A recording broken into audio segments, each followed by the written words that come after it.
Muchas gracias. Buenas tardes y bienvenidos todos a la quinta y penúltima sesión del ciclo de conferencias Europe Talks. A continuación, les va a dirigir la palabra respectivamente el señor Jaume Lanaspa, presidente de la oficina de Club de Roma en Barcelona, y el señor Pierre-Emmanuel Brusselmans, cónsul de Bélgica. Señor Lanaspa.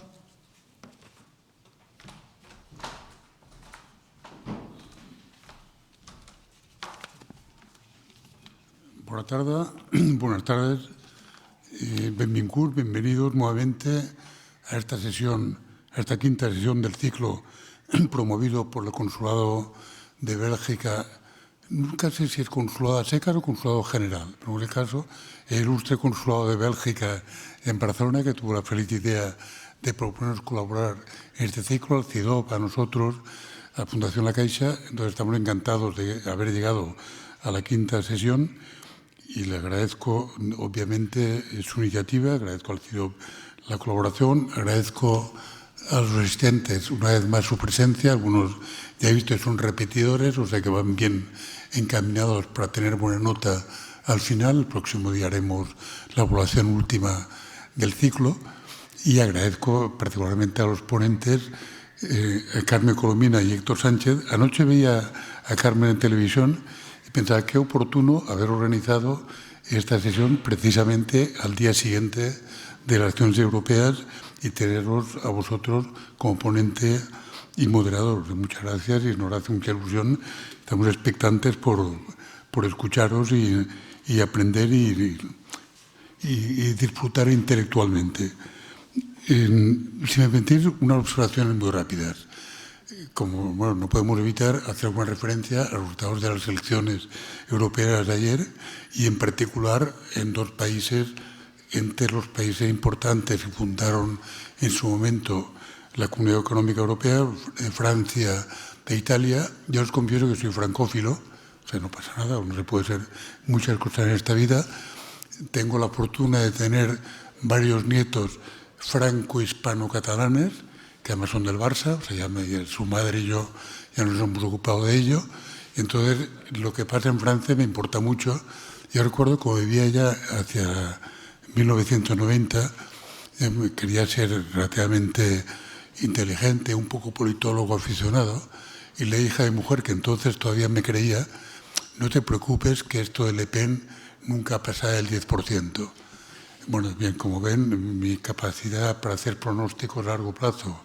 Y claro, yo es que no me cabía, y sí sin caerme en la cabeza, que un país con la tradición democrática de Francia, con los grandes ideales de la Revolución Francesa, con el nivel cultural, político, intelectual y humano de ese país, no me cabe en la cabeza que uno de cada 3 ciudadanos aproximadamente, y con todo el respeto por todos ellos, pero bueno, uno de cada 3 ciudadanos, desde el punto de vista y con toda la modestia del mundo, pues están equivocados en un tema tan importante como el respeto a los demás, como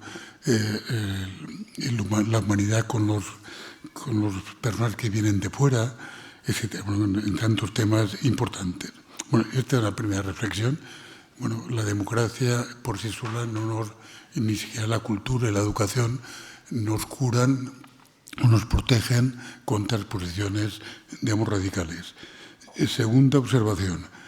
A pesar de las expectativas que durante semanas hemos cultivado en Europa, la extrema derecha no ha conquistado el poder en Europa, no ha cambiado radicalmente nada en Europa. Y es que es curioso, llevamos semanas, ustedes lo habrán seguido igual que yo, llevamos semanas que todo el mundo va diciendo va a ser la subida espectacular de la extrema derecha en todas partes, esto va a ser la conquista del poder por parte de la extrema derecha, los grandes equilibrios históricos que dieron gloria y viabilidad a Europa se van a romper porque van a irrumpir en el Parlamento Europeo con una fuerza inimaginable. Bueno, hemos estado haciendo campaña involuntariamente, supongo la mayor parte de los casos, hemos estado haciendo campaña en favor de la extrema derecha, ¿vale? Hemos estado pronosticando cuánto subiría la extrema derecha en toda Europa. Hombre, y es cierto que ha subido, pero ha subido alrededor de un 10%. No está mal, ojalá, perdonen que sea tan poco neutral a la hora de expresar mi posición política. Ojalá no hubiera subido ese 10%, pero ha subido un 10%.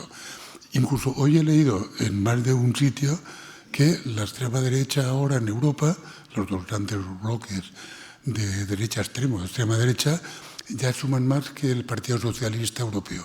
Y no es verdad, no suman más. No llegan, suman 130 y no llegan a 135. Y 130 sigue siendo menos que 135 en aritmética. Entonces estamos tan condicionados por el relato que van vendiendo determinadas personas que hasta creemos que los resultados aritméticos han sido diferentes de los que son. Bueno, es curioso, entonces la buena noticia es que los grandes equilibrios europeos siguen estando en manos, si quieren y son sabios para ello, y espero que sí, de los grupos que han tenido la responsabilidad histórica de llevarlo a cabo. Y tercera observación, y con esto acabo, y perdonadme que hoy me he extendido un poco, estos resultados y las expectativas no cumplidas de una subida arrolladora de los partidos no europeístas nos llevan a que los próximos 5 años, bueno, tenemos 5 años por delante, pero los próximos 5 años hemos de mejorar la gobernanza de la Unión Europea y, en su caso, seguir avanzando hacia el federalismo, hacia la solución política que gobierne Europa, si queremos no caer en irrelevancia, entre otras cosas. Hemos de conseguir hemos de conquistar la autonomía estratégica, si no, una vez más, acabaremos siendo un país irrelevante, satélite o de China o de Estados Unidos. Quizá podamos elegir, pero como mucho elegiremos de quién hemos de ser satélites, pero lo seremos. Y tercero, en estos 2 años hemos de informar y sensibilizar y emocionar al ciudadano. Cuando al comienzo de la sesión escuchaba el himno de la alegría y afortunadamente sigue emocionándome, pero, hombre, tenemos que conseguir que algún día todos los ciudadanos de la Unión tengamos sentimiento de pertenencia, nos sintamos afortunados de formar parte de un colectivo de paz y de progreso como es y sigue siendo, y confiamos que seguirá siendo Europa, y hemos de trabajar para que el ciudadano se sienta más concernido por lo que pasa, participe en mayor medida, porque ayer escuché a personas también sorprendentemente cultivadas que decían, hombre, a mí es que esto de Europa no me importa mucho. Una vez que un señor me decía, yo es que no creo en el cambio climático, pero como sabemos que yo no creo mucho en la Unión Europea, bueno, puedes creer o no, pero nos jugamos la paz en este continente y el progreso y el humanismo y en una buena medida quizá en el mundo nos estamos jugando gracias y de acuerdo y avanzando juntos en la Unión Europea. Bien, muchas gracias, perdónme la extensión y buena sesión y gracias una vez más a los ponentes.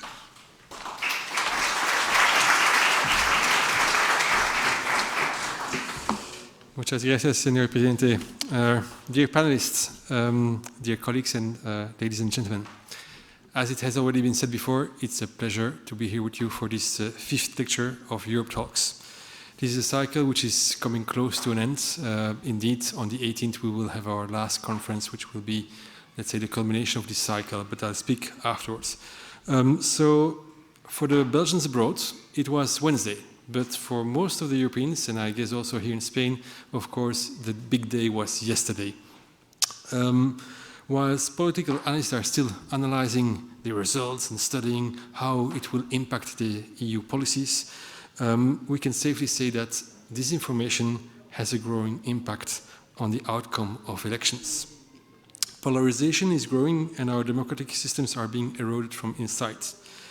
Why? Because, of course, there's growing mistrust. Is the news true or tale? Which was, by the way, the title of the conference. Now, the international context, of course, is not helping. Some countries are using fake news as a new tool in what we could dub as unfriendly or hostile foreign policy actions. Artificial intelligence is increasing the potential impact of this fake news by making it much cheaper to produce and at the same time much faster to disseminate.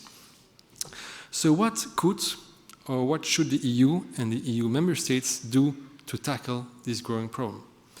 How can we preserve the values of our democratic system? Amongst whom freedom of speech, of course, the right to hold and express different opinions is so important. How can we avoid that the rule of law, that human rights and other fundamental elements of our system are being used or abused by people, organizations, or countries who do not abide and who do not want to play by the same rules? Tonight, I'm pleased that Señora Carmen Colomina, a journalist and as well a researcher, is here to help us to better grasp not only the problem and the challenges, but also what the EU can do to tackle those. As I said, this is our penultimate conference. On the 18th, we will have 3 speakers. One will speak about the results of the EU presidency, and 2 others will try to take with a largo plazo, a broader view on the EU, the past, Jacques Delors, the so-called méthode communautaire, and of course the way how this can be used or not, or what should be changed to tackle the future enlargements of the EU. I take the opportunity to thank again the partners, amongst whom, of course, la Fundación La Caixa, the Club de Roma, the Oficina here in Barcelona, CIDOP, which is very, very present here today, and thank you very much again. And of course, the EU Commission, which is here as well, for their support, without which it would not have been possible to organize this cycle. But without further ado, I would like to hand over the floor to Mrs. Colomina and Mr. Hector. Please take a seat. Thank you so much.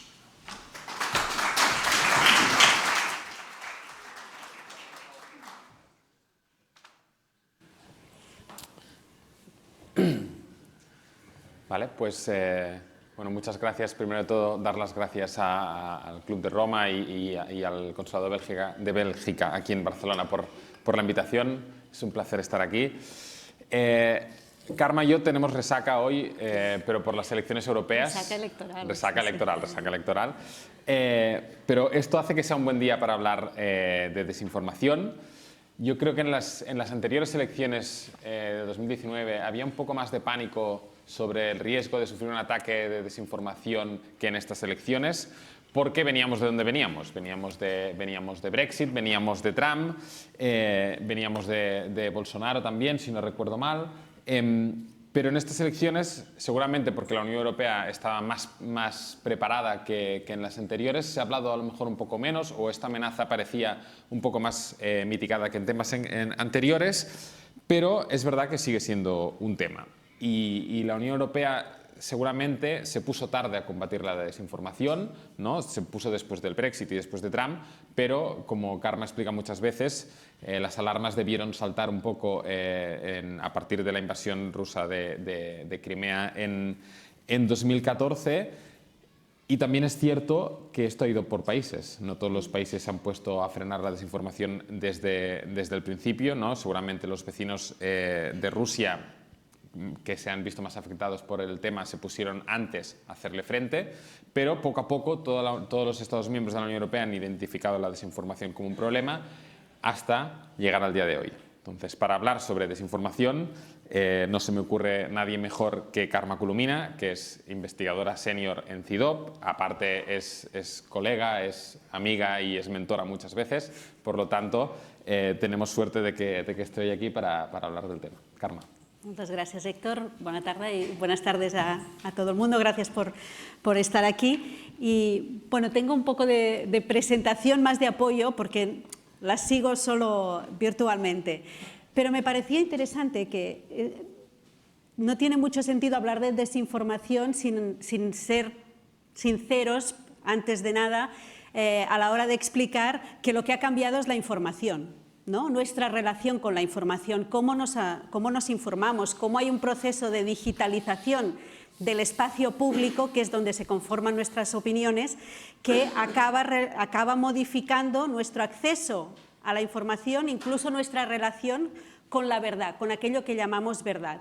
Y ese es el primer concepto, esta idea de desorden informativo, que va mucho más allá de la desinformación. Estamos en un proceso de aceleración de una aluvión de contenidos que muchas veces nos cuesta digerir, claramente nos cuesta digerir. Intentaré, incluso si puedo hoy ponerlo en la perspectiva también de estas elecciones europeas que hemos vivido estos últimos días, pero además tenemos que pensar que hay muchas maneras de desinformar. Muchas veces pensamos en la desinformación sobre la mentira, pero la mentira es una manera de desinformar. Hay muchas otras. Por ejemplo, los sesgos informativos. Los sesgos informativos desinforman, ¿no? Cuando uno tiene una tendencia muy clara a la hora de organizar la desinformación. La supresión de la información, que es un concepto que ahora a nivel académico, por ejemplo, se empieza a utilizar muchísimo también en Bruselas. ¿Qué es la supresión de la información? Es precisamente utilizar este aluvión de contenidos para sepultar aquella información que no nos interesa que salga. Es otra manera de desinformar, ¿no? Cuando algorítmicamente uno puede, por ejemplo, potenciar determinadas narrativas para que las otras que nos desafían pues queden escondidas. La supresión de la información funciona, la censura, claramente, la descontextualización, los silencios sociales. No hablar de determinados temas también a veces es una manera de desinformar. Las filtraciones intencionadas. ¿Qué tienen en común todos estos aspectos para hablar de desinformación? La intencionalidad. Y eso es lo primero que hay que tener en cuenta. Es desinformación cuando hay una agenda detrás, cuando hay una intención de engañar. Puede ser una intención política o una intención económica. Si alguien intenta vender un remedio milagroso para la COVID-19 con la intención de ganar dinero y está mintiendo, la motivación es otra, es económica, pero también es desinformación.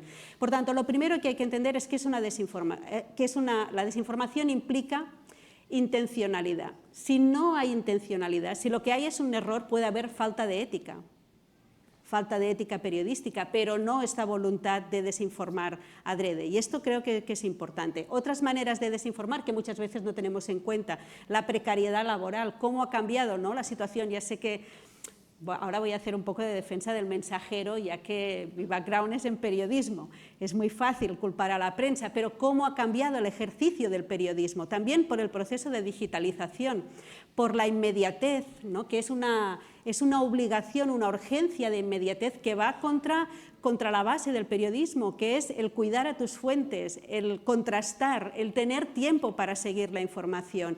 Y esta precariedad laboral también va en contra de la calidad de información, y eso hay que tenerlo en cuenta en este panorama, porque muchas veces todos acabamos influyendo, ¿no?, o incluso contribuyendo a la dictadura de la última hora o a la dictadura de la inmediatez. Y finalmente, naturalmente, el hostigamiento a la prensa, ¿no? Cuando doy temas, hago mucha formación sobre desinformación en América Latina, y el primer problema en América Latina no es la calidad del contenido, es que el periodista muchas veces se juega la vida por informar, ¿no? El hostigamiento a la prensa también es una manera de imponer la censura o la autocensura, y también creo que es justo tenerlo en esta fotografía, que es mucho más compleja que la mentira por sí sola, y una mentira que evoluciona, como bien decía el señor cónsul, ahora con la inteligencia artificial, pero ya llegaremos.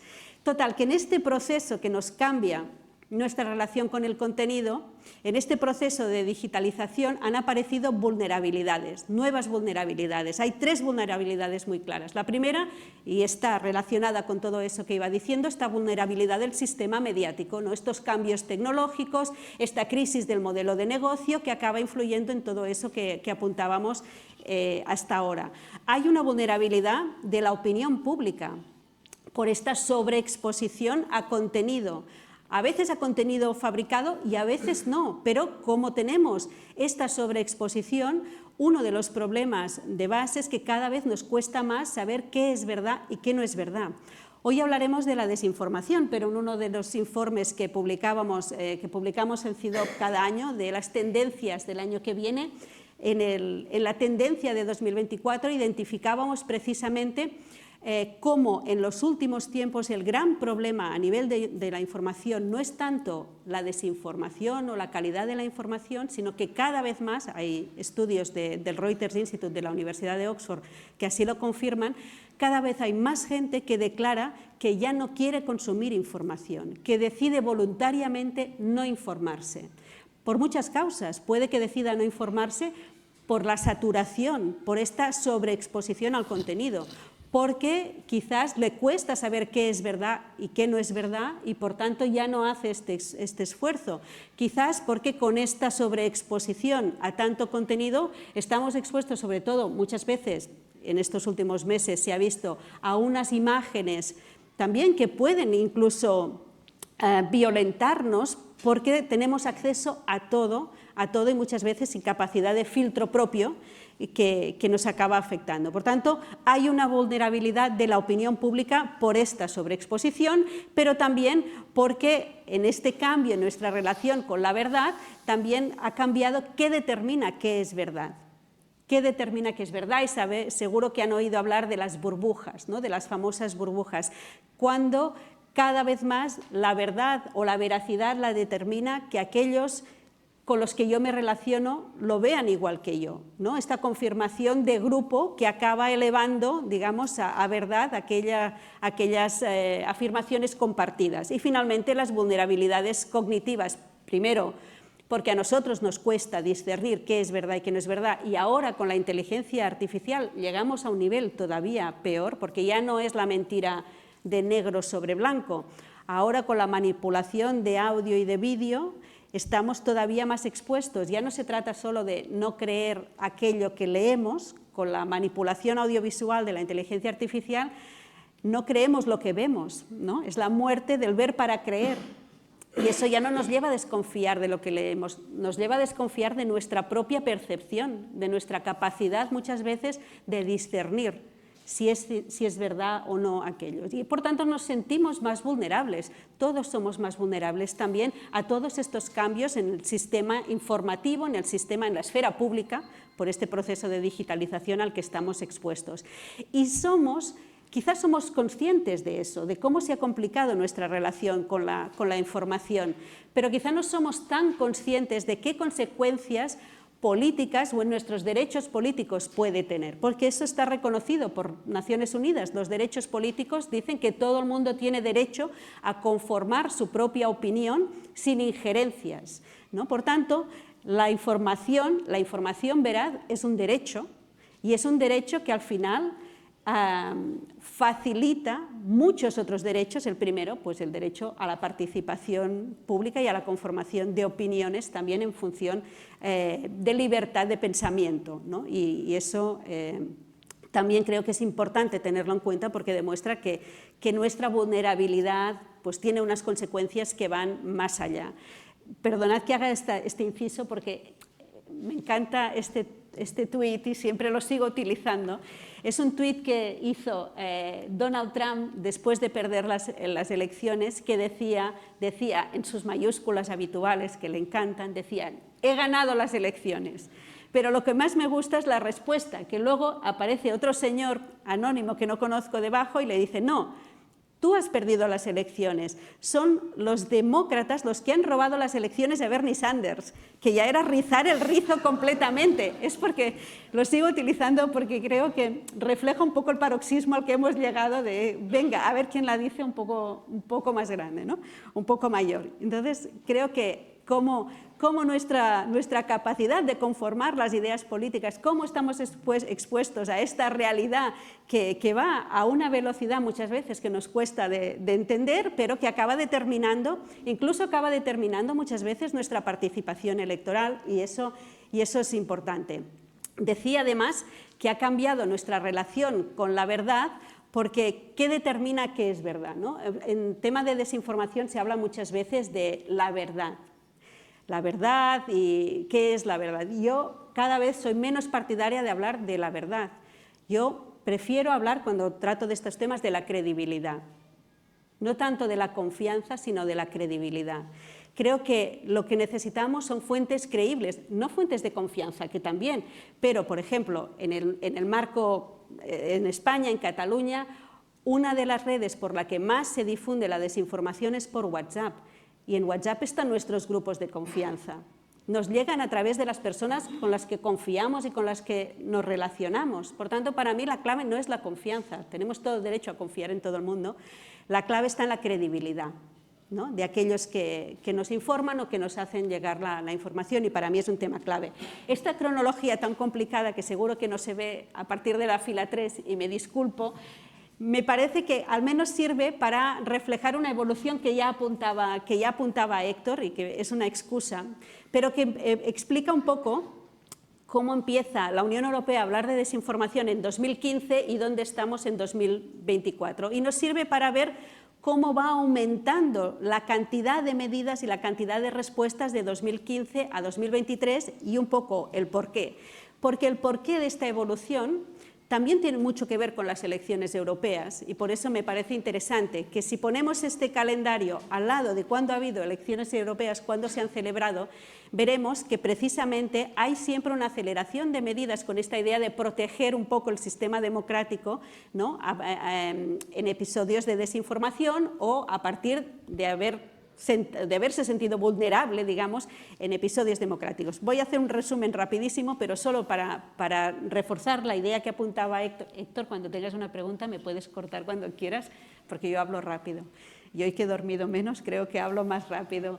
Pero todo empieza en 2015, precisamente por Ucrania, porque en marzo de 2015 hay una cumbre de jefes de Estado y de Gobierno en Bruselas, donde por primera vez los países bálticos, las repúblicas bálticas, van a sus colegas europeos y les dicen: hemos detectado que tenemos un problema con nuestra opinión pública porque las narrativas rusas de lo que está ocurriendo en Ucrania penetran fácilmente y creemos que se debería hacer algo.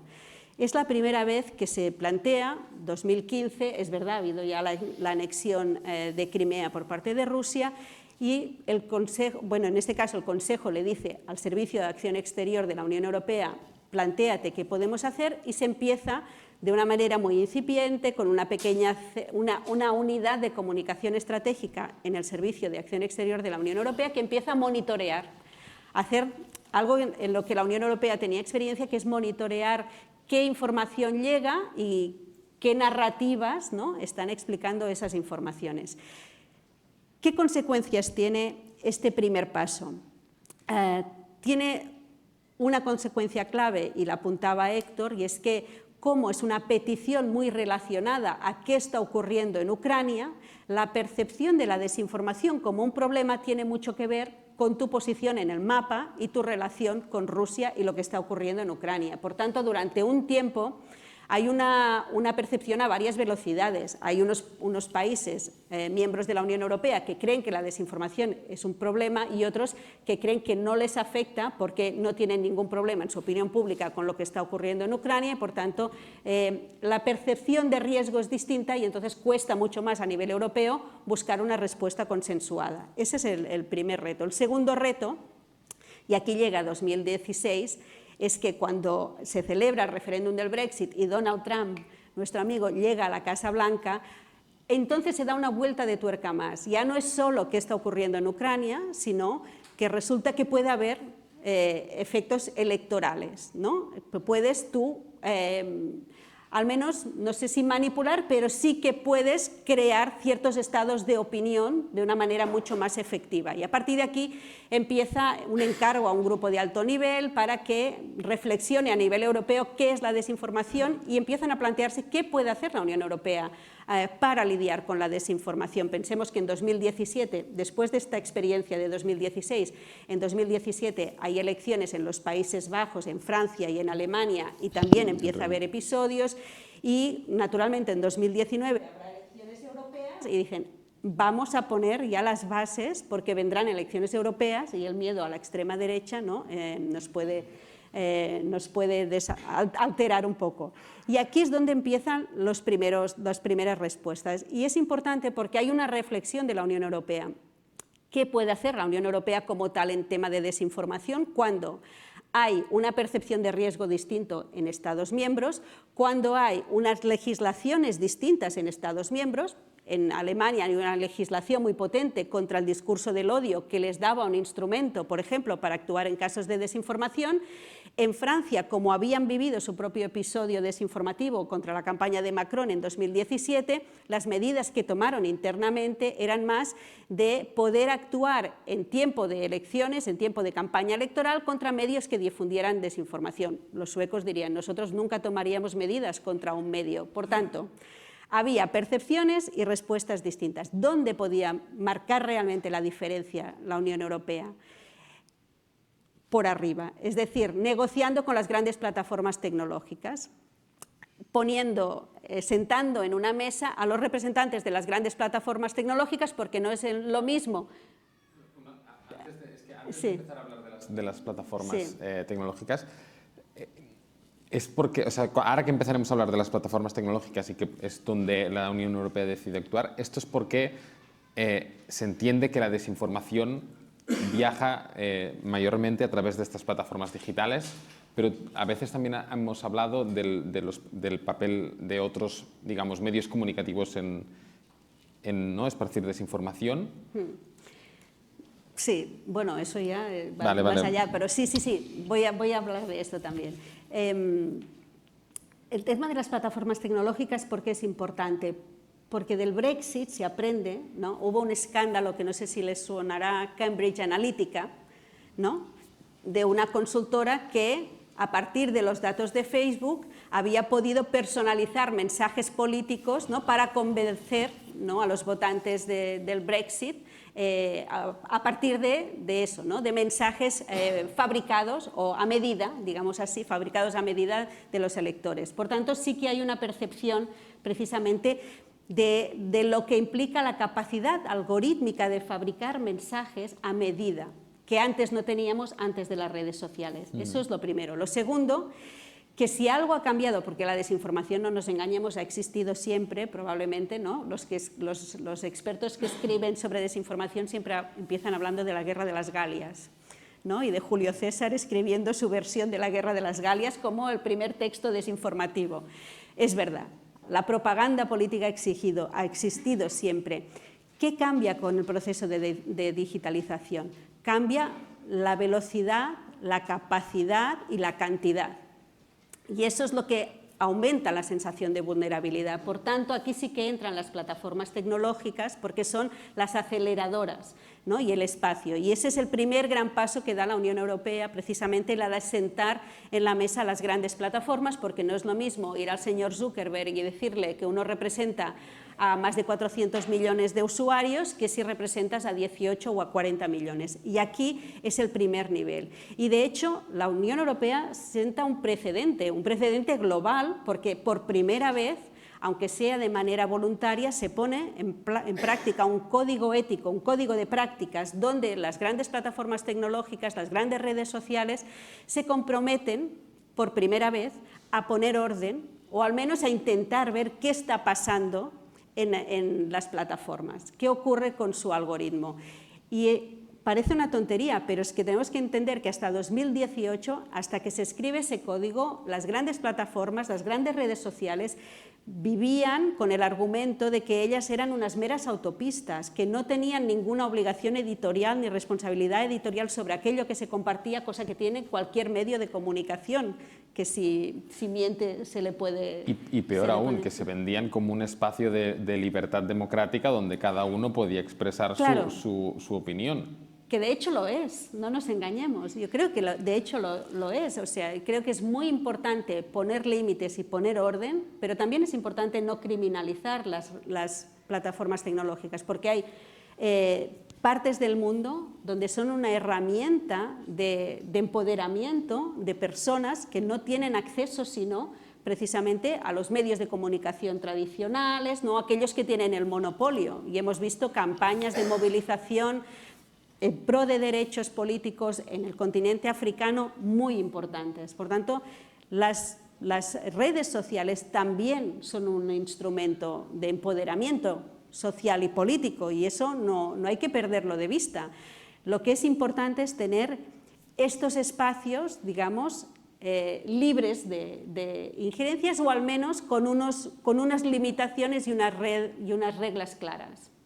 Y aquí es donde veo que hay una evolución, ¿no? Esta primera evolución de 2018-2019, pensando en las elecciones europeas, que pone los primeros límites, vamos a controlar cómo es la desinformación que se comparte en las redes. 2019-2020 llega la pandemia, con ella una aceleración del proceso de digitalización y también un aumento del contenido desinformativo, ¿no? Se puso de moda el concepto de infoxicación, porque estábamos todos sometidos, digamos, a tanto aluvión de información en un momento donde nos sentíamos vulnerables, cerrados en casa y teníamos más necesidad de información fiable que nunca, y eso nos lleva a otro nivel. Y es que por primera vez ha sido interesante ver cómo esta propia evolución, la propia evolución que han hecho las instituciones europeas en todo el debate de la desinformación, porque ya no solo se trataba de poner orden o de pedir responsabilidad a las plataformas tecnológicas, sino que a la vez, cuando se ponía toda la carne en el asador, digamos, del control del contenido, ¿no? De eliminar la desinformación, llegaba a un punto que también ponía a la Unión Europea delante de sus propios dilemas. Hasta qué punto, primero, a nivel académico, por ejemplo, se les criticaba que hasta qué punto esto era una privatización de la censura. Si uno deja en manos de grandes empresas privadas el control del contenido a que pueden acceder sus ciudadanos. Ese es el primero. Segundo, cuando todo lo fías al control del contenido, pues tienes ese propio dilema como institución europea, hasta qué punto estás interviniendo en la libertad, ¿no? de expresión de tus propios ciudadanos. Y aquí es donde yo creo que damos otro salto más, que se acaba concretando antes de las elecciones europeas de 2024, con una evolución, ¿cómo lo diría? Una evolución legislativa y una evolución política. La evolución legislativa porque se ha aprobado una ley de servicios digitales donde por primera vez no solo se pide más responsabilidad a las plataformas tecnológicas, sino que hay una capacidad de sanción a las grandes plataformas que no cumplan con esta obligatoriedad, por ejemplo, de transparencia, ¿no? La transparencia de por qué unos contenidos se difunden más rápidamente que otros. Transparencia sobre la publicidad política en tiempos de campañas electorales, quién las paga y cómo funcionan. Más transparencia y ahora con capacidad de sanción. Esa es la primera evolución y ha entrado en vigor en marzo de 2024, por tanto, con las elecciones europeas en el horizonte. Pero también hay otra evolución. Creo que cada vez más la aproximación de la Unión Europea a la desinformación, para mí, se ha ido como desdoblando, ¿no? En paralelo. Hay dos lógicas que van en paralelo. La primera es una lógica de protección de la sociedad civil, de resiliencia, ¿no? Desde la Comisión, medidas para ayudar al periodismo de calidad, medidas en favor, por ejemplo, de las organizaciones de fact-checking, de verificación de datos, medidas de apoyo a la formación mediática, ¿no? Hay toda una parte de cómo mejoras la resiliencia social, pero luego hay una parte de seguridad también muy clara que hemos visto evolucionar en estos últimos meses, año y medio. Y es que el acento ya no está tanto en el control del contenido, cada vez más la Unión Europea habla menos del control del contenido y habla mucho más de poner límites al comportamiento del contenido desinformativo. El problema no es la mentira. Desde un punto de vista filosófico, si uno lee a Hannah Arendt, pues en la mentira también hay parte de nuestra libertad. Yo tengo derecho a mentir si no es ningún delito. La mentira no es ningún delito a no ser que yo esté ocasionando un daño a alguien. Lo que sí que es un problema es la capacidad de penetración que tiene esa mentira. Cómo, y eso está estudiado, hay tácticas coordinadas de expansión de esa mentira a través de las distintas plataformas, ¿no? Para esparcer con técnicas distintas unos ciertos mensajes. Y ahora, cada vez más, se habla precisamente pues, de la manipulación algorítmica que esparce la mentira más que el control del contenido como sí. Por tanto, hay toda una evolución que ha hecho la propia Unión Europea, porque ha liderado realmente la respuesta institucional a la desinformación Y es interesante ver cómo ha ido marcando un poco el camino. En tema, por ejemplo, de los acuerdos, de los primeros acuerdos con las grandes plataformas, yo he presenciado en estos últimos años cómo ha servido un poco de inspiración a diversos gobiernos en América Latina que han firmado sus propios acuerdos bilaterales, por ejemplo, en temas de desinformación con las grandes plataformas. Y ahora con este nuevo concepto más de manipulación de la información, vemos cómo hay también esta idea de la manipulación de la información, de la manipulación algorítmica, empieza a tomar también o empieza a calar en otros países, ¿no? Claramente en el G7 se empieza a hablar ya también desde este punto de vista, en Estados Unidos, por tanto hay una cierta capacidad de crear un marco regulatorio propio que sirve, ¿no? Que ha dado un espacio a la Unión Europea, y aquí es donde vemos que ha conseguido la Unión Europea crear una relación propia, ¿no? con esta nueva realidad, que no es tan fácil, porque al final la Unión Europea ha intentado tener un modelo propio en una competición tecnológica que claramente dominan Estados Unidos y China, ¿no? El tecnoautoritarismo chino, es decir, la tecnología al servicio del control del Estado o la tecnología al servicio de las grandes empresas del modelo Silicon Valley. Y la Unión Europea, sin liderar la tecnología, sí que ha conseguido crear un marco regulador, un marco de gobernanza sin precedentes. Claro, podemos ponernos críticos. Cuando eso lo discuto con colegas norteamericanos, había un artículo muy interesante en Político, que es un medio que es, bueno, de referencia en Bruselas hace tiempo, que analizando la respuesta europea, la respuesta de gobernanza europea a la desinformación, el artículo de opinión se titulaba «Los árbitros nunca ganan partidos». Y venía a criticar un poco, ¿no?, cómo una Unión Europea que no lidera en tecnología, intenta poner orden, pero al final nunca va a ganar el partido porque el partido lo juegan otros. Y esa es una de las críticas en este sentido. Pero a la vez la Unión Europea ha marcado la diferencia allí donde ella se siente cómoda. Al final la Unión Europea es un poder normativo, es un poder basado en reglas. Y es que, tú lo dices tú siempre, sin árbitro no se juega el partido. No es un partido, es una guerra. Se tiran la pelota por la cabeza. No, yo creo que es esta idea de la gobernanza, precisamente, en un momento en el que precisamente la gobernanza multilateral está en crisis, ¿no? Si vemos también a nivel global, pues esa es la primera. Otro de los dilemas que también creo que es interesante, porque también ponen tensión en la Unión Europea, es que durante mucho tiempo la Unión Europea se ha relacionado con todos estos cambios digitales desde la filosofía de protección al consumidor. Si pensamos en las grandes regulaciones que había aprobado la Unión Europea en los últimos años, estaban todas dirigidas a proteger al consumidor, cuando precisamente pues, la manipulación algorítmica o las injerencias, ¿no?, toda esta idea más geopolítica de qué supone como amenaza la desinformación, pues venía de actores donde su relación con la tecnología es completamente distinta, ¿no? Forma parte, pues, muchas veces incluso de la estrategia militar, y en eso la Unión Europea hasta hace poco no tenía una visión propia, y entonces había como otra vez dos visiones distintas coexistiendo y a veces colisionando entre la influencia geopolítica y la protección de los consumidores, y por eso sigue habiendo estas dos realidades. Creo que es interesante.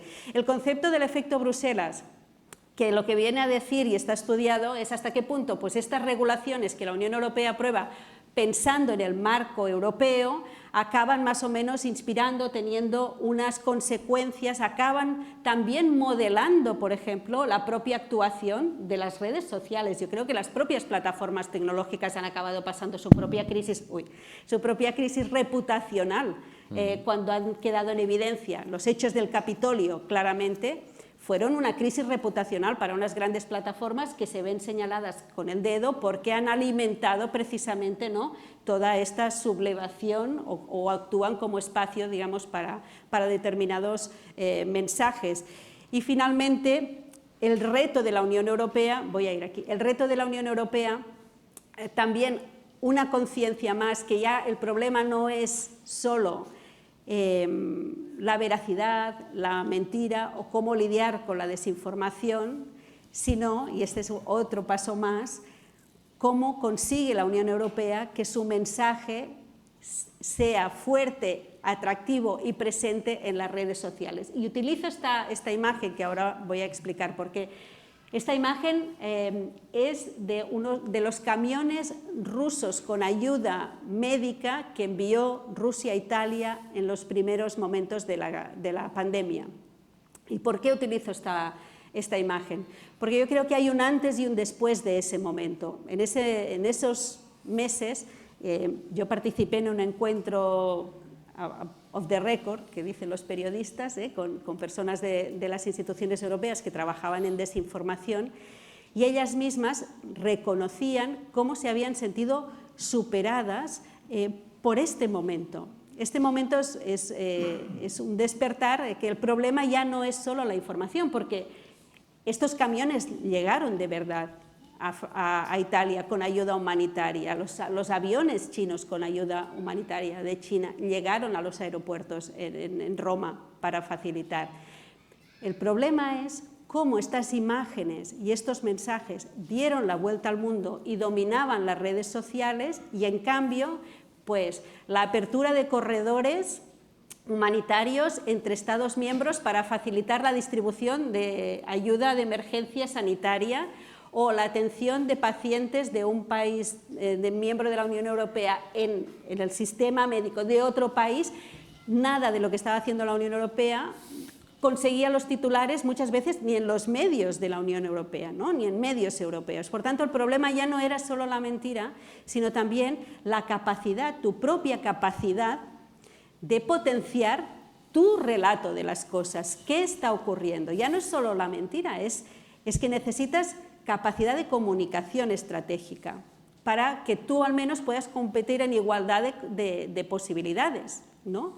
Y este también es otro dilema. ¿Cómo lo haces, ¿no?, para conseguir que tu mensaje sea también atractivo? Y ese es un momento crucial que creo que marca también un cambio, un antes y un después.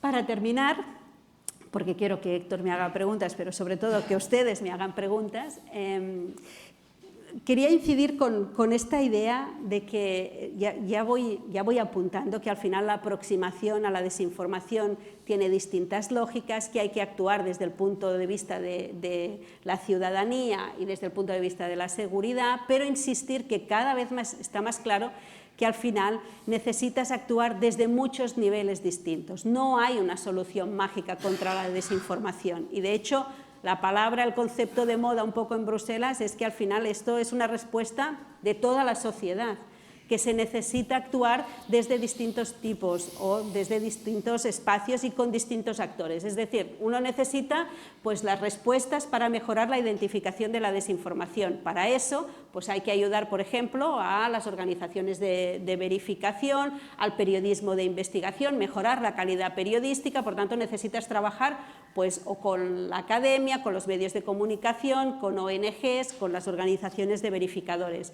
También necesitas respuestas dirigidas a aquellos que producen la desinformación, a los instigadores. Aquí sí que necesitas medidas legislativas, o bien porque si la desinformación produce daños puedes actuar legalmente, o bien puedes tener medidas legislativas que limiten o que pidan respuestas, ¿no?, a las plataformas tecnológicas de por qué ciertos mensajes de ciertos actores se expanden tan rápidamente en lugar de otros. Necesitas legislar, pero también necesitas después respuestas dirigidas a los mecanismos de distribución, a las técnicas, ¿no?, a esta capacidad de prever qué va a pasar y cómo se expanden y en qué tipo de plataformas encontramos a cierto público y a ciertos consumidores de determinados mensajes. Y finalmente, naturalmente, las respuestas dirigidas a la audiencia. También tienes que trabajar con tus propios ciudadanos, necesitas respuestas educativas, necesitas información o formación mediática, necesitas tener una capacidad de detección también por parte de los propios ciudadanos, que se sientan también con más capacidad de detectar qué es verdad y qué no es verdad. Por tanto, al final es un trabajo de todos en general. Pues sí, Karma, muchas gracias. Brillante como siempre. Has además acabado a tiempo. Una pregunta que se me ocurre es que nos hemos centrado mucho en la desinformación online, pero hemos hablado poco de la desinformación offline. Así es verdad que antes lo has apuntado. Y hay mucha gente que aún se informa a través de los medios tradicionales, ¿no? Radio, televisión, periódico. Y es verdad que a lo mejor no existe desinformación como tal, ¿no? Con intencionalidad política, pero es verdad que a lo mejor sí existe misinformation, no sé cómo traducirlo en castellano, ¿no? Que es sin intencionalidad política. ¿Cómo se puede combatir esto? Tienes razón, porque además son las propias Naciones Unidas las que existen, que no hay división entre el online y el offline, en lo que está en digital y lo que no. Y no hay división por dos motivos. La primera es que yo siempre insisto en la idea de que la desinformación no se propaga en el vacío. O sea, al final lo que hace la desinformación es detectar en qué somos vulnerables y explotarlo. Al final es saber qué problemas sociales hay, qué comunidades son más vulnerables, ¿no? Cuáles son los casos de corrupción que existen, y magnificar muchas veces su efecto. Por tanto, hay una conexión entre la desinformación, y por eso también me sirve para decir que no se trata solo de perseguir la desinformación, sino de arreglar los problemas que realmente hacen que la gente se sienta más vulnerable y compre determinados relatos, y eso me parece básico. Pero tienes toda la razón en que también hay una conexión directa entre lo que ocurre en las redes sociales y lo que pasa en los medios tradicionales a todos los niveles. Y antes veíamos a Trump, otra vez las elecciones de 2016 son el ejemplo más claro, cómo la capacidad de Trump por distorsionar la agenda mediática, por acabar imponiendo sus propios titulares, pilla desprevenidos a los medios tradicionales, que se ven arrastrados a la vorágine de declaraciones provocativas, ¿no? que formulaba Trump, y que acaba entonces él mismo dictando la agenda setting, la agenda mediática de los medios tradicionales. Ese es el primer problema. Yo creo que aquí ha habido una evolución y ya los medios son un poco más conscientes de eso, pero estoy en estos momentos en un proyecto de investigación en CIDOB sobre desinformación, financiado por la Unión Europea, ya lo decimos todo, sobre desinformación rusa y china. Y mis colegas italianos siempre insisten que no se puede analizar la desinformación en Italia sin seguir las tertulias, ¿no?, de la televisión, porque al final hablamos mucho de las redes sociales, pero los medios tradicionales todavía tienen una audiencia que llegan y que están claramente conectadas muchas veces. Y eso también tiene que ver en cómo ha cambiado el periodismo, al final, cómo cada vez se han ido difuminando, por ejemplo, las líneas divisorias entre información y opinión, ¿no? O entre qué es verdad y qué no es verdad, porque al final hablamos de la desinformación como si todo fuese mentira, y no es verdad. Cuando uno se dedica a estudiar eso, lo que te das cuenta es que al final la desinformación son medias verdades, son mentiras envueltas en eso, en medias verdades, ¿no? En frases que son verdad, pero la cifra que utilizas es incorrecta, o la cifra que dices que está representando una cosa tiene una intencionalidad política. Por tanto, uno de los grandes problemas, de hecho, de lidiar con el tema de la desinformación es que no hay líneas divisorias claras, ¿no? Y que todo es un poco más difuso de lo que parece.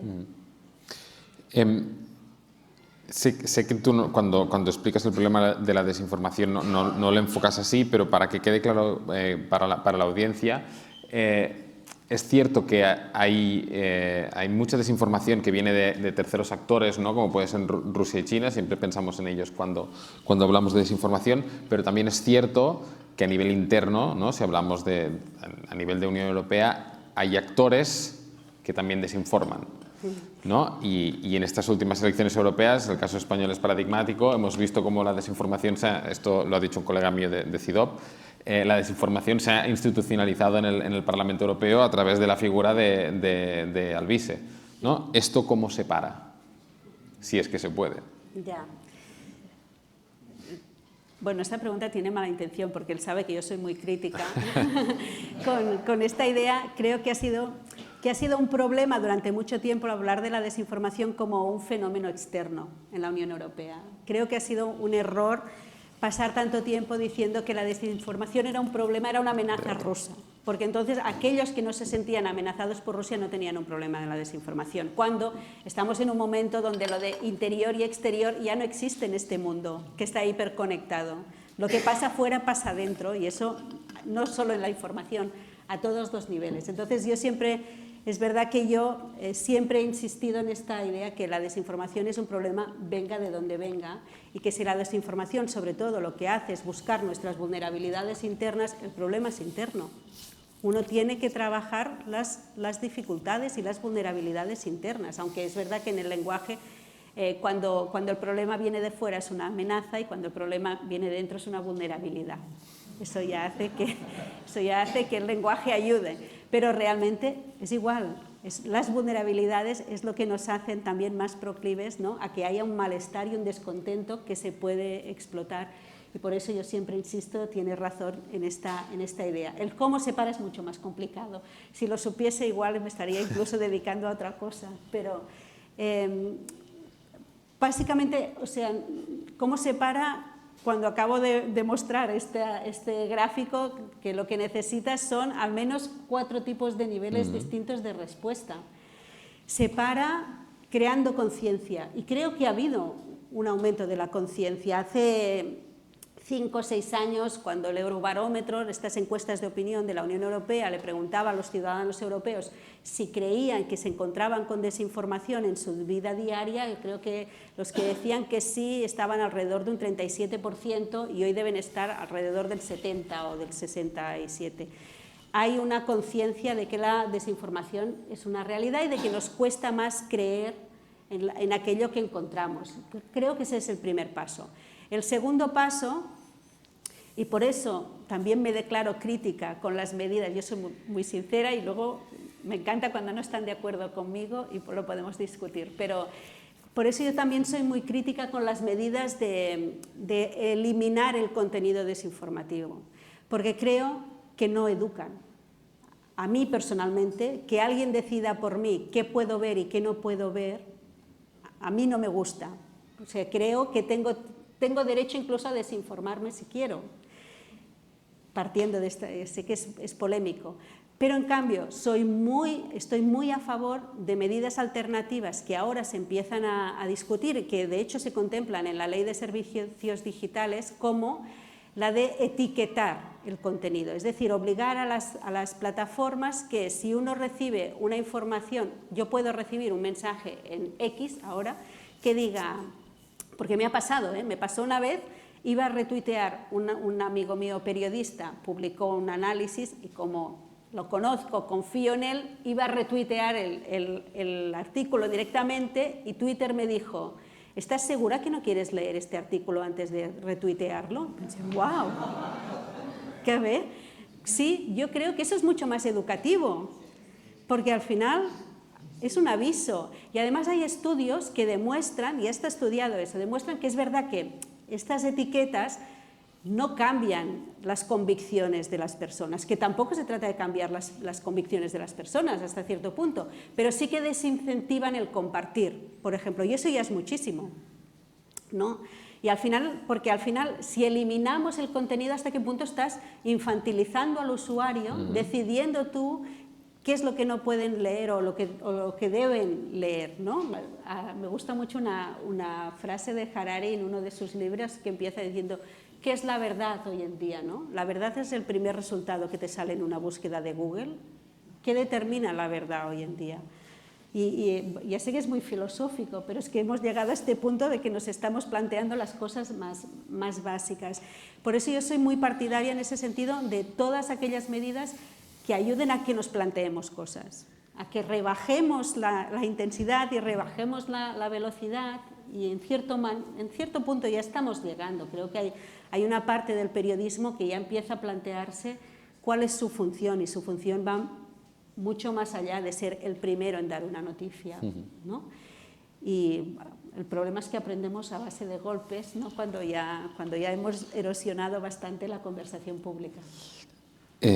Tengo más preguntas, pero si te parece, pido al público si hay alguna y si no, pues por favor, cónsul, representante, cogemos un... No sé si la primera fila es quien tiene más preguntas y tengo que preocuparme o no. No, luego hay más, pero si te parece cogemos Sí, cogemos unas cuantas si quieres. Yes. If you allow me, I will ask the question in English. Sure. Nowadays, most of us, we read news through electronic devices, mobile phones, smartphones, computers.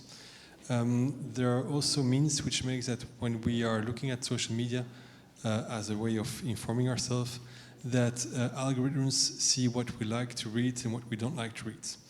And that basically each news, even if we go to the same newspaper website, that your webpage might be different than mine because the computer has already generated the issues, might it be foreign affairs or might it be other issues which I tend to read or tend to be interested in. Therefore, if we continue to read always things which we like to read or subjects which we like to know, we might maybe become specialists, but we lose out a lot of information which, let's say, broaden our perspective or broaden our knowledge of general issues.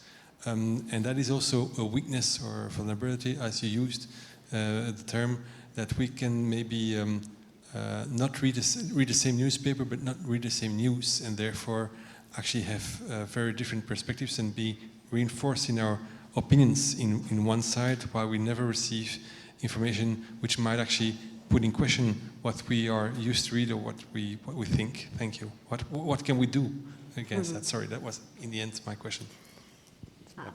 Sí.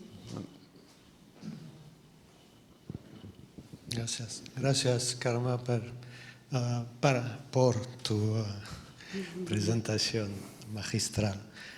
Yo tenía necesitaba un poco tus recomendaciones como institución pública europea.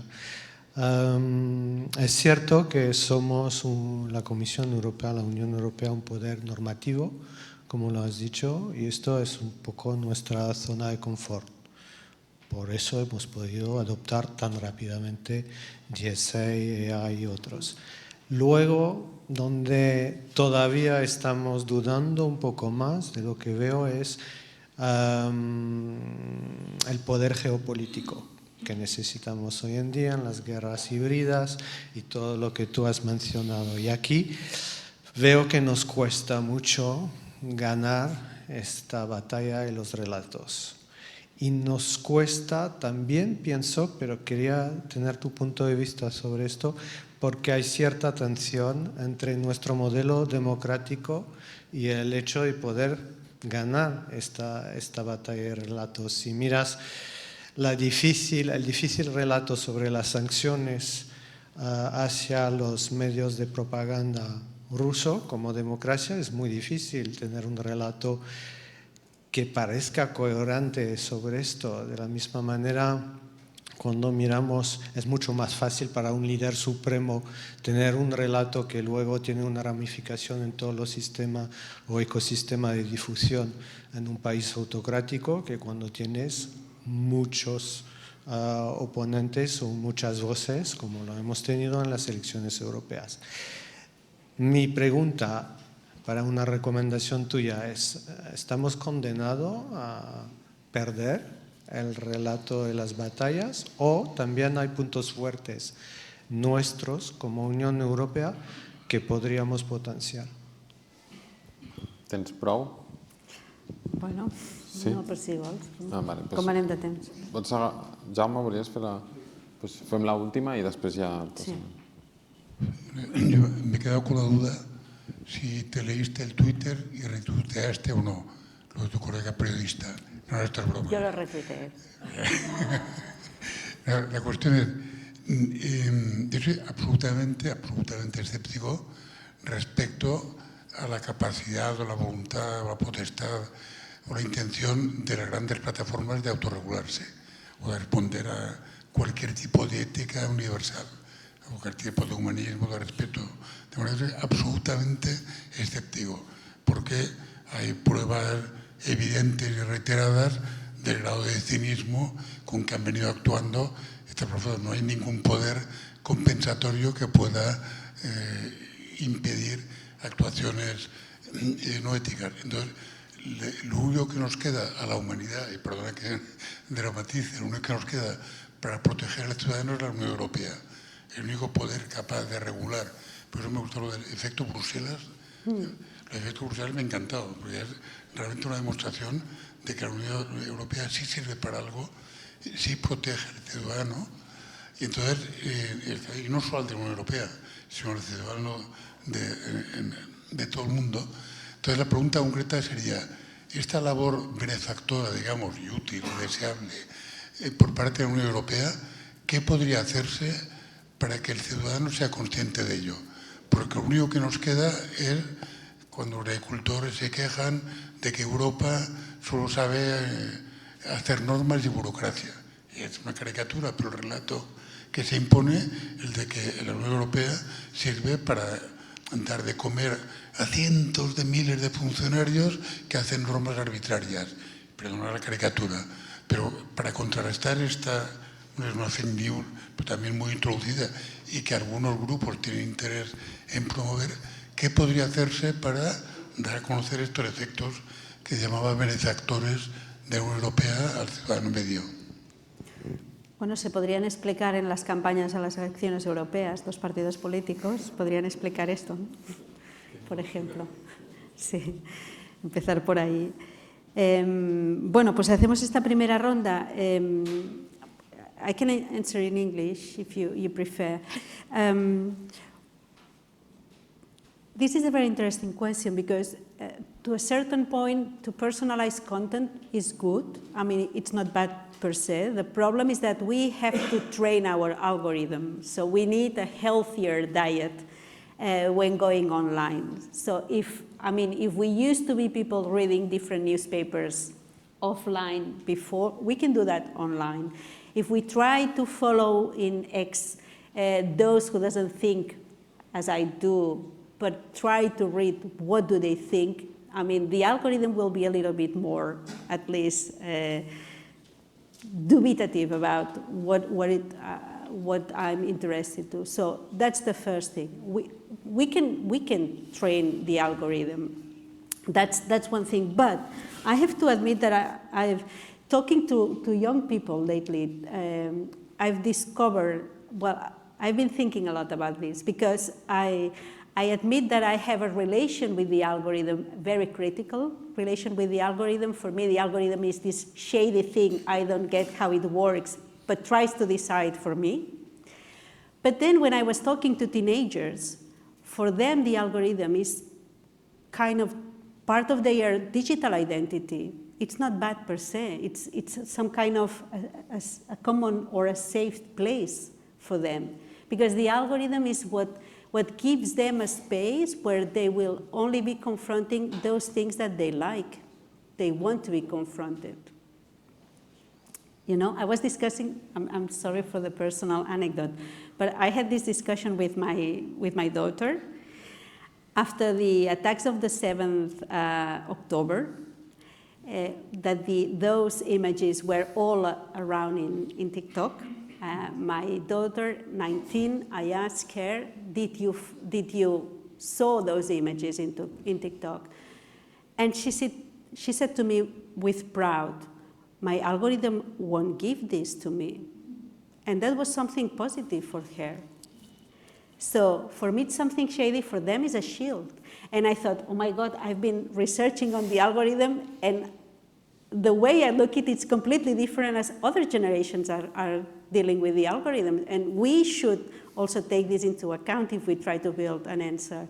And I'm really thinking a lot about this. How can we build an answer when we have also, even in that, different approaches to the algorithm? And maybe we should include younger people in this reflection also, because they are the ones who live online and they live in social networks.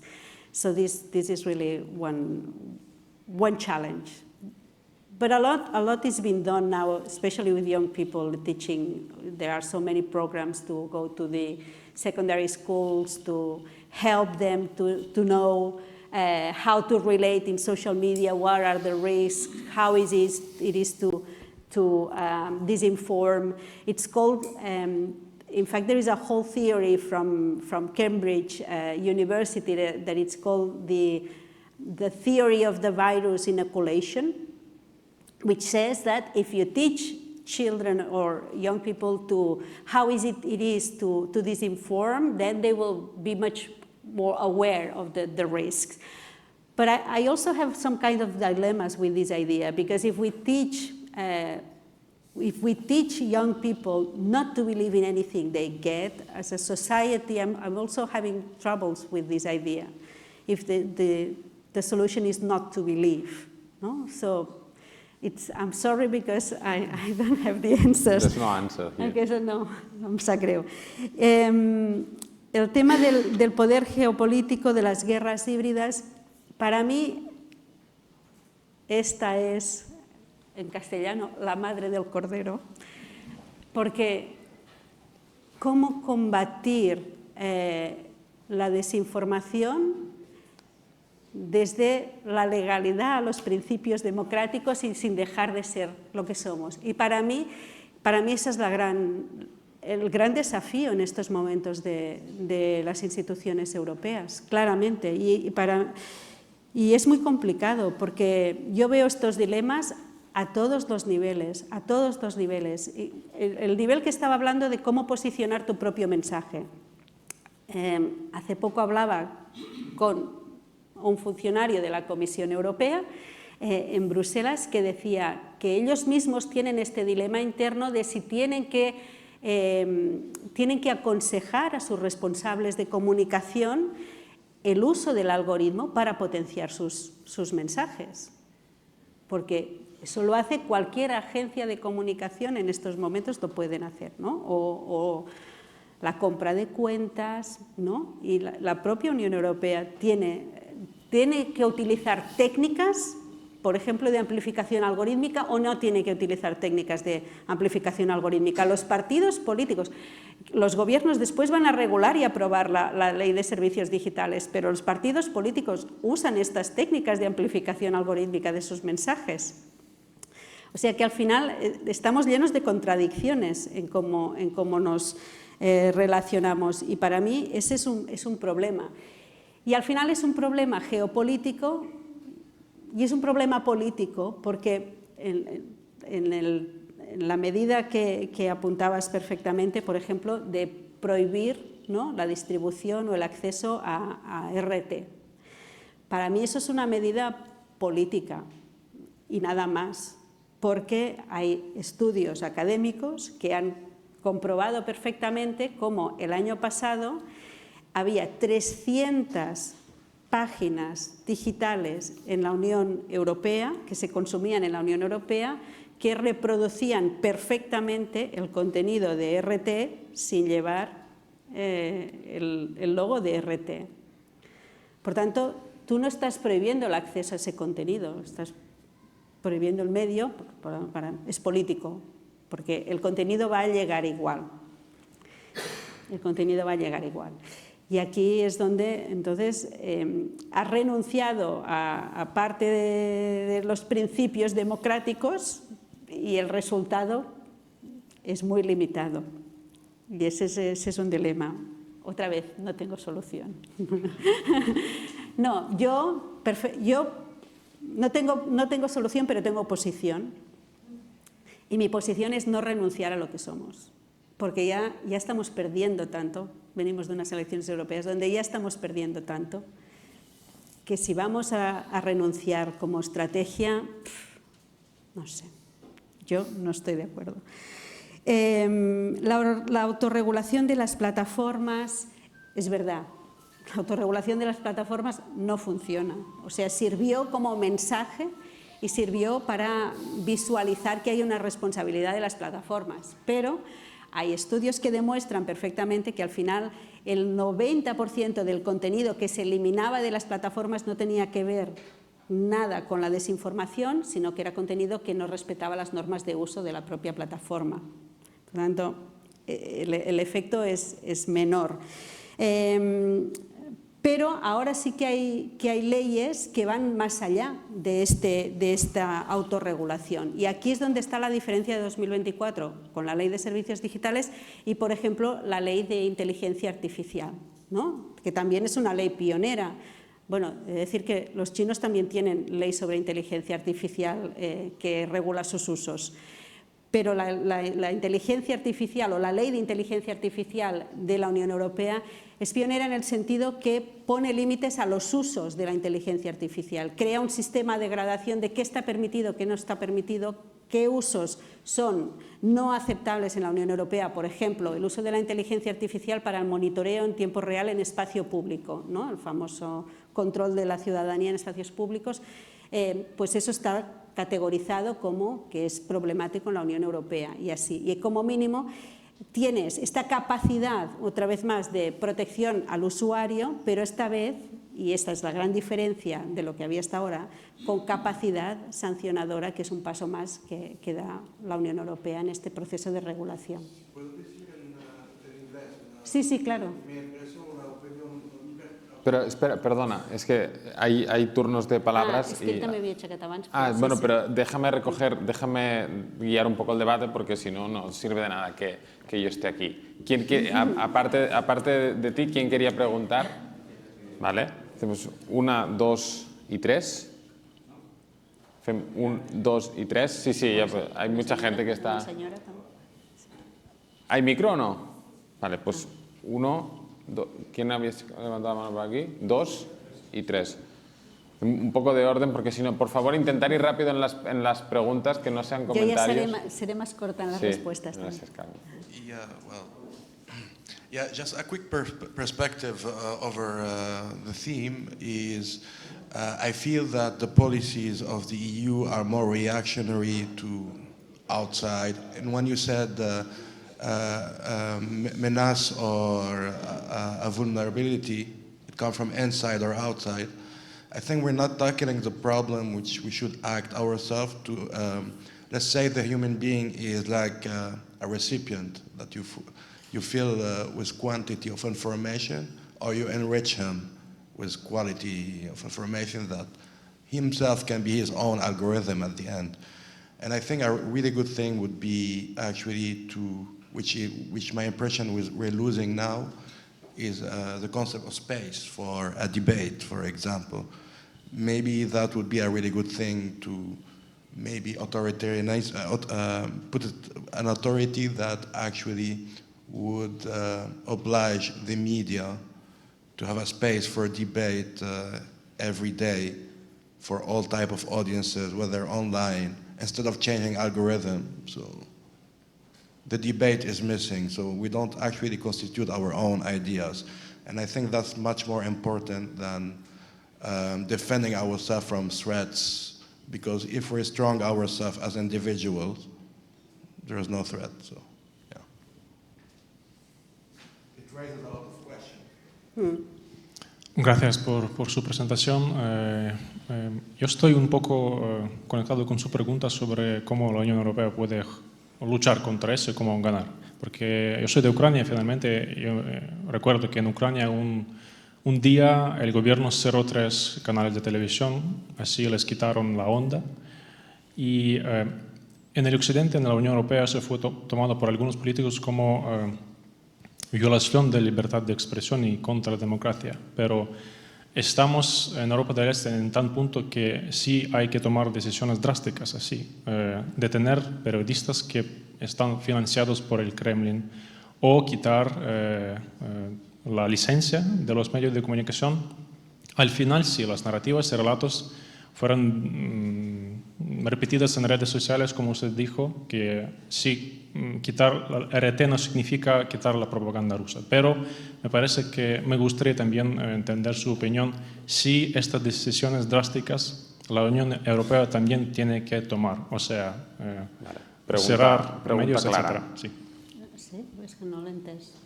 No, si hay que tomar decisiones drásticas o no a la hora de limitar medios de comunicación, es esto, ¿no? Sí. Bueno, estaba un poco contestada a partir de RT, ¿no? Sí. Bueno, sí. Vale. Luego tú escoges, Karma, qué preguntas quieres contestar sí. y no. Sí. Hola. Hola. No, solo un comentario cuando has presentado aquello que hablabas de intencionalidad y de... Pero, por favor, comentarios limitados, ¿eh? Sí, si la pregunta preguntas, es, así podemos ir más rápido. La combinación entre intencionalidad y precariedad, sobre todo en los medios digitales, en los medios tradicionales, perdón, tiene que ver con la autonomía que realmente tienen los periodistas para poder ejercer su trabajo de una manera deontológica, ¿no? Y esto me parece que ha habido una degradación en los últimos años. Me parece que es importante, cuando viene el tema de la desinformación, el hecho de que en un hospital, el director del hospital deja autonomía plena al doctor para decidir sobre su trabajo, mientras que los periodistas están mucho más condicionados a la hora de poder ejercer. Y entonces, todas estas técnicas de fact-finding, de verificar realmente las informaciones, esto es una de las cosas que potencian que se multiplique la desinformación.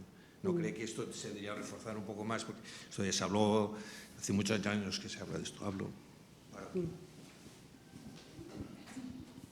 Todo lo rápido que puedas, Karma. Seré muy rápida. Yes, it's true. I mean, one of the problems with legislation is that it goes always behind after the problem is there. So it's very reactive, and this has been a problem. This is why I was mentioning that now they realize that they don't only have to be reactive with legislation, they have to be proactive with communication. It's true we need spaces for debate. I would agree with that, because I think that one of the problems we have, in fact, is that we have forgotten that dissent is part of the democratic process. I mean, if you read Chantal Mouffe or Daniel Innerarity, they will always say that dissent is part of the democratic process, and we need this dissent, we need pluralism. And this is also a problem. So we have to understand that dissenting is not a threat, that it's allowed and it's healthy, but the dissent is not something you have to take care of. You have to protect that, but we have to learn how to debate, and that's what it has changed, in fact. And for me, that's a real problem, and we have seen it in the electoral campaign. I think that one of the things I was saying today, or analyzing today of the European elections yesterday, it's true that there is a 25% of turnout, which is good because it's still, again, relatively high, I mean, for the EP elections. But what worries me is that we have kept this 20 or 51% of turnout thanks to the polarization. So we have mobilized voters polarizing the debate, and that, from my point of view, then has an impact on the quality of the democratic debate that we had in that elections. And that, for me, is very worrying. So yes, we have a good turnout, but what is the cost? Well, what will stay after that? And I'm very worried of the low quality of the political debate and the rhetorical violence that we've seen around in the European Union, and that's a problem. There are things to do, and in fact there are measures, for instance, at EU level to try to reduce media concentration, because this goes against pluralism, to try to take care of certain legislations approved in certain member states that, with the excuse of fighting disinformation, are fighting political dissent or media criticism. And this has to be protected. So we need measures to protect also these democratic spaces for sure. I jo crec que ja està. Vale. Què més m'havia apuntat? No, perquè ja havia quedat explicat. Sí. Yo entiendo que la situación de Ucrania es distinta a la de la Unión Europea. Ucrania es un país en guerra. La Unión Europea no está en guerra. Aunque haya discursos políticos que digan que la Unión Europea está en guerra, yo no compro el discurso de que la Unión Europea está en guerra. Por tanto, Para mí no hay medidas excepcionales o de excepcionalidad en la Unión Europea. ¿Más preguntas? Hacemos 1, 2, 3. 1, 2, 3, sí. Sí, no, es una pregunta muy directa, muy concreta, porque hablando de contextos, vulnerabilidades, se ha hablado de educación de la ciudadanía, tengo la sensación de que hemos trabajado poco la memoria histórica, vamos ya para 70 y pico, 80 años de construcción europea, y dudo mucho de que la mayoría de europeos seamos conscientes de cómo ha sido todo ese proceso. Ni siquiera lo hemos examinado críticamente, que es muy sano examinar críticamente nuestro pasado y ser conscientes de dónde venimos, dónde estamos y también a dónde queremos ir. Y eso creo que nos enseña, no ya en las escuelas, diría que ni siquiera en las universidades, pero bueno. Bueno, primero, muchas gracias por todo lo que están haciendo hoy aquí. Mi pregunta va en el aspecto de que ha habido cierta degradación en el debate político, por lo menos esa es la percepción que tengo, y no sé hasta qué cierto punto la Unión Europea podría plantearse tener alguna institución dentro de la Unión Europea que haga, por ejemplo, no sé cómo decirlo en castellano, de fact-checkers, de toda esta información que hay continuamente en los medios. Hoy en día es muy fácil los calificativos y las acusaciones fáciles. Entonces, ¿hasta qué punto, desde un punto de vista independiente, hacer esto y al mismo tiempo también reconocer cada cierto tiempo a medios de comunicación que se hayan destacado, si no por su neutralidad, porque la neutralidad de un medio no es deseada, pero al menos su veracidad, o sea, la veracidad en los medios es muy importante. Estamos visibilizando los medios que han demostrado responsabilidad veraz. Si lo estamos haciendo, no me he dado cuenta. Muchas gracias. Gracias. La última. Sí, gracias por la excelente conferencia. Estoy completamente de acuerdo con la idea de que no hay que prohibir contenidos, sino etiquetarlos. La pregunta es, ¿quién tiene legitimidad, /derecho, /deber para etiquetar? Segundo, ¿qué contenidos son etiquetables? Es decir, ¿cualquier etiqueta es posible? Porque ahí se puede abrir una batalla que sería de segundo nivel, una especie de metabatalla, porque igual que en el nivel 0 de la información hay una batalla de medias verdades, se podría después producir, si no hubiera una regulación adecuada, una batalla de etiquetas. Bueno, ya.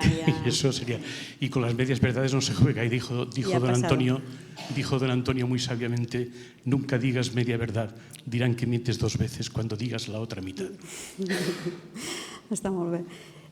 Bueno, rápidamente, memoria histórica, es que, bueno, para mí es la clave de todo, y después de ver Alternativa por Alemania quedar como la segunda fuerza en Alemania, la primera en Alemania del Este, después de que hemos pasado estas últimas semanas con unos niveles de criminalización política y judicial del partido, de algunos líderes del partido, precisamente señalados por sus discursos fascistas, después de que el propio grupo de Identidad y Democracia que preside Le Pen ha expulsado a Alternativa por Alemania, que sea la segunda fuerza, yo no lo entiendo.